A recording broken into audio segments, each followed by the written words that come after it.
সময়ের স্রোত নীরবে বয়ে যায়। সাধারণ জীবনের ভিড়ের মাঝেই লুকিয়ে থাকে এমন কিছু গল্প, যেখানে ছোট একটি কাজ বদলে দিতে পারে বহু মানুষের ভাগ্য। ইউসুফের জীবন ছিল অভাবের, কিন্তু তার হৃদয় ছিল তৃপ্ত। অল্প আয়ে চললেও সে জানত রিজিকের মালিক একমাত্র আল্লাহ। একদিন পথ চলতে গিয়ে সে দেখল এক ক্ষুধার্ত মানুষকে। নিজের প্রয়োজন আর অন্যের কষ্টের মাঝে দাঁড়িয়ে গেল তার হৃদয়।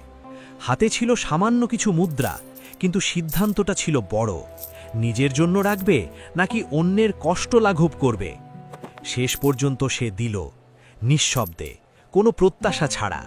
কারণ সত্যিকারের সদকা কখনো প্রদর্শনের জন্য নয়। ইউসুফ চলে গেল, কিন্তু তার ছোট দান থেকে গেল। অনেক সময় আমরা জানিই না আমাদের ছোট কাজ কত বড় স্বস্তি এনে দেয় কারো জীবনে। যে খাদ্য একজনের জন্য ছিল, তা ভাগ হয়ে বাঁচালো একটি পরিবারকে। সদকার বরকত এভাবেই অদৃশ্য পথে ছড়িয়ে পড়ে। নিজের ঘরে ফিরে ইউসুফ বুঝল তার কাছে কম আছে, তবুও তার হৃদয় ছিল অদ্ভুত শান্তিতে ভরা। পরদিন সূর্য উঠল আগের মতোই, কিন্তু ইউসুফের মনে জন্ম নিল এক অদৃষ্ট প্রশান্তি, যেন কিছু বদলাতে শুরু করেছে। অপ্রত্যাশিতভাবে কাজের সুযোগ এলো। কখনো কখনো আল্লাহ মানুষের জন্য দরজা খুলে দেন এমনভাবে যা মানুষ নিজেও বুঝতে পারে না। ইউসুফ পরিশ্রম করত নীরবে। তার সততা আর ধৈর্য ধীরে ধীরে মানুষের নজরে আসতে লাগল।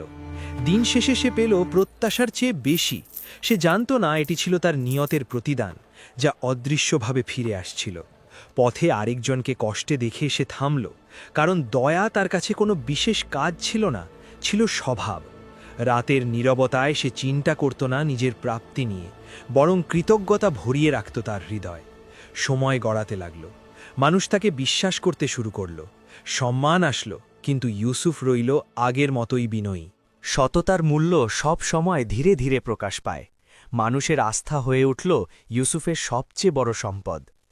অভাব পুরোপুরি শেষ হয়নি, কিন্তু তার ঘরে এখন ছিল স্বস্তি। অল্পের মধ্যেও সে খুঁজে পেল সন্তুষ্টি। অন্য কোথাও সেই পরিবারের জীবনও এগিয়ে চলেছে। একটি ছোট সাহায্য তাদের আবার দাঁড়ানোর শক্তি দিয়েছিল। ইউসুফ জানত না সে কত মানুষের জীবনে আলো জ্বালিয়েছে। সে শুধু জানত দিতে পারা নিজেই এক নিয়ামত। নীরব রাতের আকাশের নিচে সে অনুভব করল সত্যিকারের সম্পদ অর্থ নয়, বরং অন্তরের শান্তি। তার আচরণ অন্যদেরও বদলাতে শুরু করল। ভালো কাজ কখনো এক জায়গায় থেমে থাকে না। যে দয়া সে দেখিয়েছিল তা অন্যের হৃদয়েও জন্ম নিল।